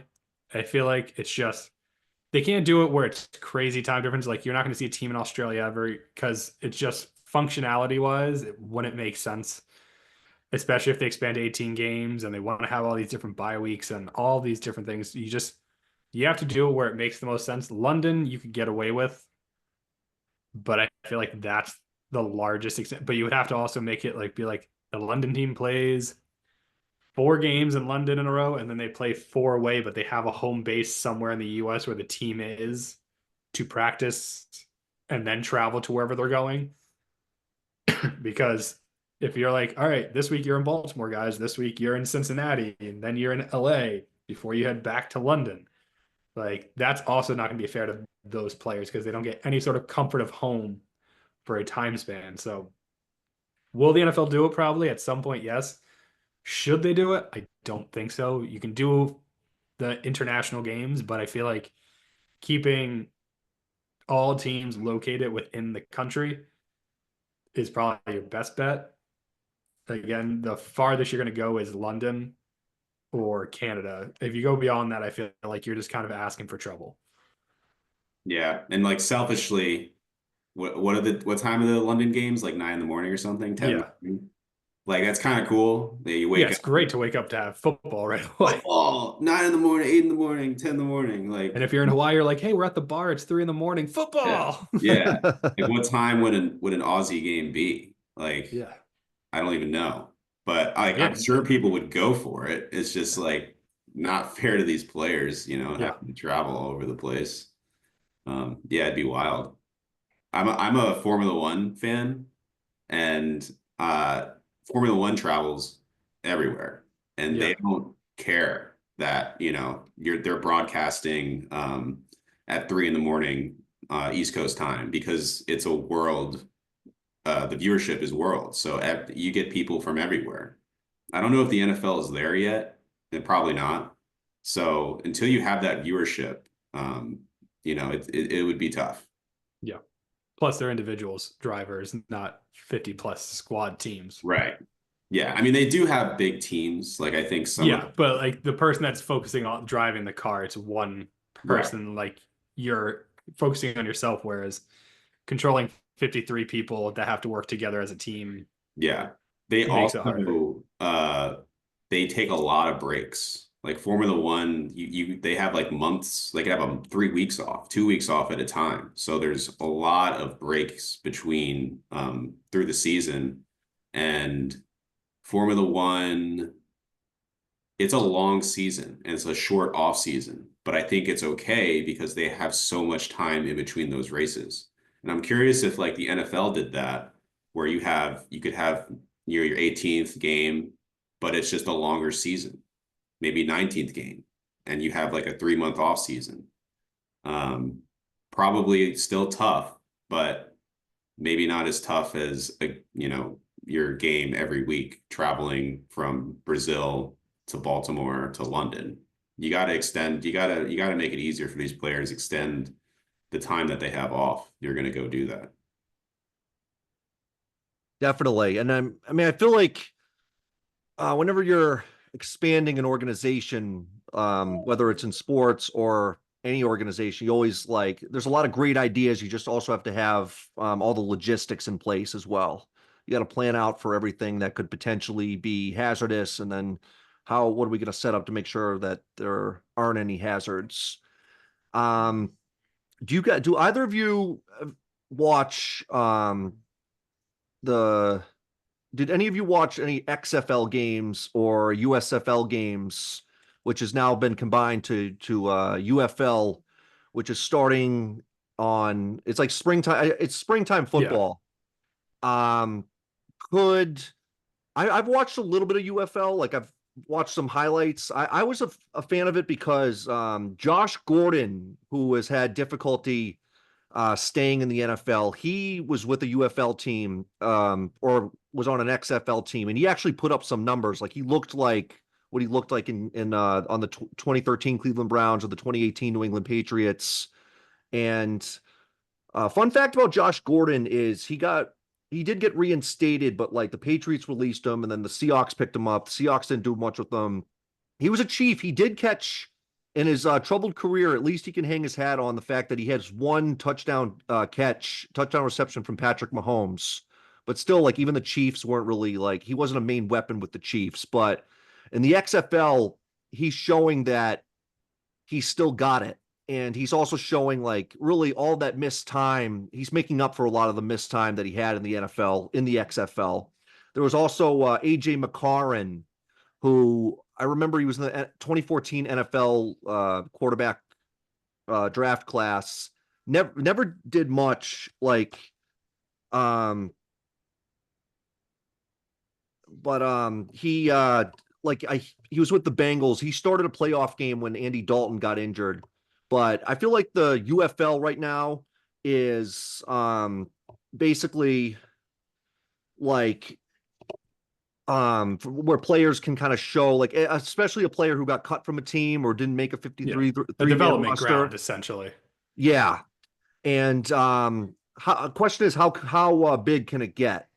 But another thing too I've heard is that there's talk of the USL could potentially become a farm system for the NFL. And I mean, like, there's the MLB has the minor leagues, the NHL has the minor leagues, the NBA has the G League, but the NFL has never had a farm system. But do you think the USL could become like an NFL farm system, and then like certain USL teams could be associated with like NFL teams? Yeah, I mean, I don't think you're ever going to see it where it's like MLB where they have specific farm teams since there's only 8 of them. You're not going to be able to field competitive enough teams to have one for every single team in the NFL. You might be able to do it where it's like these two teams are like the AFC North. These teams are the NFC East, like just divided that way. Like if there's 8 teams, each division can have a team essentially where they might be able to pick and choose guys from because you're probably not going to get your quarterback from there. You're probably not getting specific groupings. You're not going to probably take from the UFL. It's just not going to happen. Maybe you'll get a practice squad quarterback, but defensive guys, offensive guys, you might be able to pick one or two, and teams are not going to have the same needs every year. So I think that could be how it goes. It's never going to become huge, the spring league. It's just people are football out, and people love football, but as much as they love it, once the Super Bowl is over, people kind of like, oh yeah, there's other sports and I can have a life again. But the UFL, like you're still going to get some traction, like the diehards, but it's never going to become. It's going to be like 1/10 of what the NFL ever is, even if it's a farm league. If they make it like a farm league, it'll just be bigger for the aspect of it's associated actually with the NFL, but that's about it. Yeah, I agree with that. I've tried to watch a few of those games. CFL, not really XFL, although I remember when it was like NFL Blitz or whatever when they were decking people. Yeah. But it was, they try to match it up so that, you're done with NFL season, I think, and then that picks up. Am I right? So they're trying to fill these gaps. But, after the NFL, after that season's over or before, you're just, it's not the same. The stakes aren't as high. Like there's no Philly team really. So it's like, I don't have any stake in it. And it's just also a lower tier sport event. You're just not seeing the talent that you're used to seeing in the NFL. So is the fun factor, excitement isn't really there, at least for me. If you get some of these players like Josh Gordon, maybe you recognize a few people. Johnny Manziel was, in there for a little bit. That's kind of cool. AJ McCarron, like you Yeah, got some so names, but yeah, but it's just not the same. I don't, and I think if you use it as a farm league, you probably run up against the fact that, the longer they're in there, the less value they have. I mean, when you're drafting players out of college, especially running backs, you're like, great, this guy's going to be on the team for at least 6 years or whatever. You can get the most value out of somebody, when they're fresh, they're young. But if you're getting someone out of the CFL or wherever, they have injuries and, they have great talent, but you just don't know how it's going to pan out. It's higher risk. So you're probably not going to go with that option. More often you're going to go with the draft picks and the guys coming out of college. But, I guess it depends on some of these position players. If you're a team that, is dying for an experienced cornerback and you just can't your second, third round pick out of the draft, and you're able to pick up a guy who has proven himself in this other league, I think it's possible. You could maybe make an argument to get someone like that on your team, but they probably come on the practice squad and maybe they make it to a game. So I think last question, and then I think we'll wrap things up.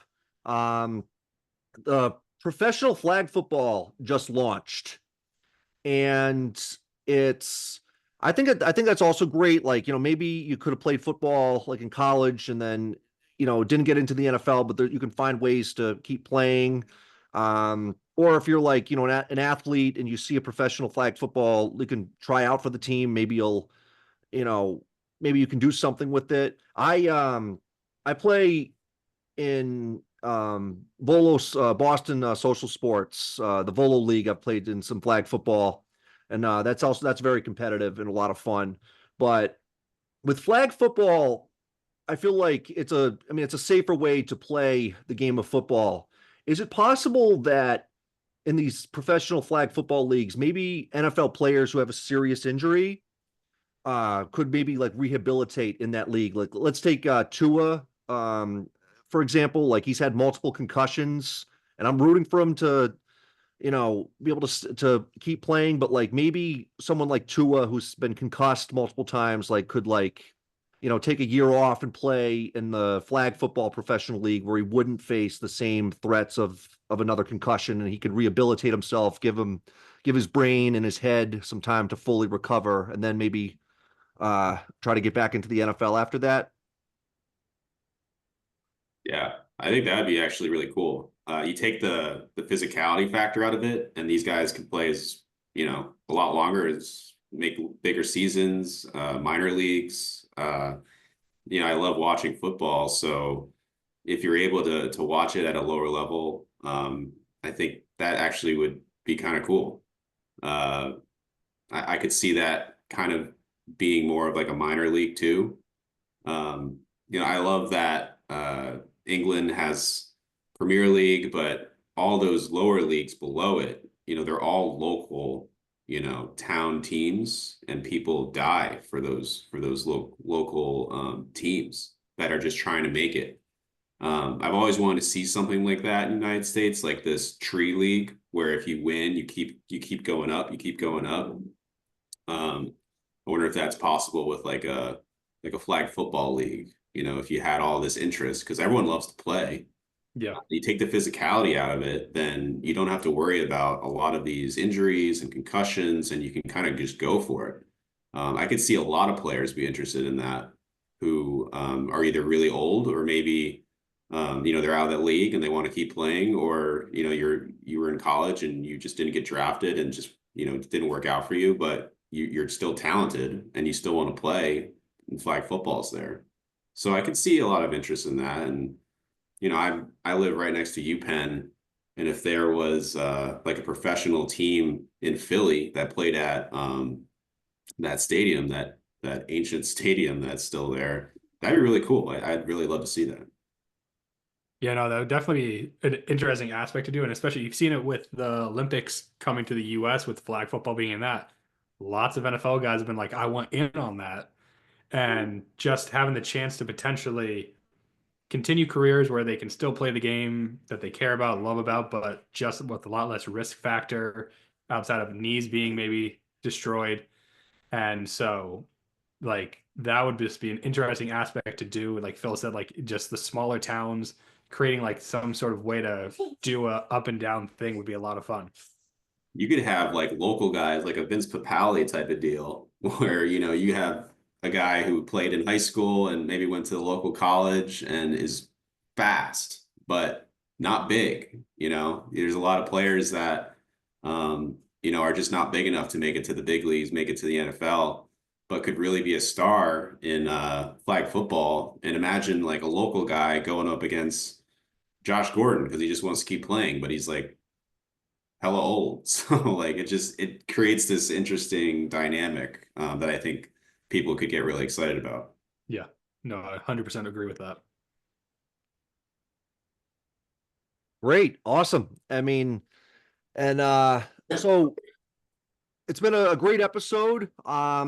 Just want to wrap things up to say that there's a lot to look forward to, and there's always a lot to watch in the sports world, and it's always finding cool ways to expand and get even more competitive, or like even and like an even cooler and even like for example, like I'd rather have, even though it's not gonna be anywhere near as big as the NFL, I'd rather have the USL than not have the USL. Um, and I feel like there's also like, it's a good way to support, like minor league teams actually uh give a lot to their communities. And so it's important to, show up for them. Like I know I was disappointed the Paw Sox left Pawtucket, which actually I think takes away culture from Pawtucket, but now they're the Woo Sox, and they've added like Polar Park has added so much more for the city of Worcester. So, and like, all the the kids who are playing in like, the youth leagues, or like, the JV on the JV team, like there's less than 1% chance they'll ever actually make it onto the professional field, but they have a much they should try to shoot for the professional field if they, truly want that dream. But, to say to these kids, like realistically, if you really love the sport, you'll probably end up playing in like, a semi-pro league, or the minors, or like a the professional flag football league rather than the NFL. So like, I think we gotta. Do you think we should kind of be telling that to our kids who are growing up? Um, Greg, you have kids, so Yeah, they've been a little distracting. Um, so you just repeat that again really quick. Like, I think it's important to go um to minor league games and Yes, it to is. I mean, I've taken them to Fenway a few times. They love it at Fenway. We haven't actually gotten to Polar Park yet. We probably will at some point because I know they offer a lot more stuff for kids in terms of activities. But like even just taking them to the Red Sox games, they've had a blast at that because they love Wally. They like the music. They like the fact they get to eat hot dogs just sitting in a random chair. So like, I mean, in general, if we can make minor league parks, especially more accessible to families, which a lot of them have become price wise, especially a lot more price friendly. Um, but if they can just kind of keep it up, it's great when you get guys rehabbing there and get to see some big names for a cheaper price. It's just any way they can make the game more accessible to families, especially, it would be is always a plus. And any way to expand the kids being able to see the sports, because that's where you really fall in love with sports when you're a kid. You don't see many adults who didn't grow up watching sports fall in love with sports suddenly. It's kind of something you got to have from the beginning. So like any way you can get sports, football, baseball, any of those, like with the UFL, like if you can make it more accessible, make it easier for kids to go and see, like that's what helps the league grow. That's what helps those teams like Phil talked about with like the tree breakdown, like the minor, like the small towns, especially in Europe that have the football, like soccer teams, football. Um, it's what helps the sport grow and people love it is just that abundance of it, but also accessibility of it for everybody. Right. Awesome takes, both of you guys, and thank you so much for coming on. Thanks for And having us. Yeah. yeah, and this is one of many discussions. And Greg, later on, when it gets closer to the spring, we'll definitely have a Red Sox, all Red Sox podcast. Yeah, definitely. Got to talk about Alex Bregman. Yes. And the thing is, there's just so much to talk about, and like you can't. We've been almost talking for 2 hours, and it's I mean, you can go on for days talking Yep. about this kind of stuff. Oh yeah. But Yeah. so yeah, hey, and then Phil, if you want to come on, maybe we could have a podcast about like what life is like in Philly, and I can encourage that'll encourage my followers to go visit Philly, and I that's on my bucket list. I gotta go. Yeah, you got to get here. I mean, sports aside, Philadelphia has incredible arts and food. We have some of the best chefs and restaurants in the world, so it's been great living here because I have access to all of that. But it does help when Eagles are playing well, Phillies are playing well, Sixers were playing well, and I thought the Flyers were maybe going to start playing well. Um, but maybe we'll all hit on all cylinders sometime soon. But yeah, I got to get here for a game. Got to get for an Eagles game. It's Also, history. That's where the Declaration of Independence was yes, of signed. And Liberty course. Bell, you got all of it. yeah, A lot of actually, history. let's end on a random fact. So my favorite journeyman quarterback is Ryan Fitzpatrick. I followed him throughout his career, and he played the Eagles a total of 7 times. He has 3 wins, 3 losses, and 1 tie. And I added up all his passing yards like that he has ever um, uh, accumulated playing the Eagles. And from my calculations, through 7 games, Ryan Fitzpatrick passed for a total of 1,776 yards against the Eagles. 1776. There you go. Wow, that's a good fact. That is a good Okay. fact. And Fitzpatrick had 14 passing touchdowns versus 8 interceptions against the Eagles. And Fitzpatrick was a mobile quarterback, but he got a total of 82 rushing yards, but never ran for a touchdown against the Eagles. And really, only one of those games did Fitzpatrick really have a lot of runs. In one of those games, he racked up 49 rushing yards, but Fitzpatrick really went the pocket passer uh, route when he was going up against the Eagles. Yeah, quite the Probably journey. when our secondary was terrible. Yeah, Yeah, probably. like that game in 2018 when he lit you guys up. Yeah, sounds about right. But hey, we're still gonna end with Go Birds. Go Birds. Yes, I'm still a Patriots fan, but I'm happy that the Birds won their second Super Bowl. And we, as of right now, the Pats and the Birds aren't scheduled to play each other again until 2027, unless we met in the Super Bowl. But still, I think the Patriots are still at least a few years away from getting back into the Super Bowl. But hey, I'll always be happy with how the Birds are doing because I'll be happy for you guys. Thank you. And thanks again for having us on, Will. Yeah, Absolutely. It was good talking to you guys. Yeah. Yeah. Till next time. Till next time. Catch you later. Go Later. Birds. Go Birds.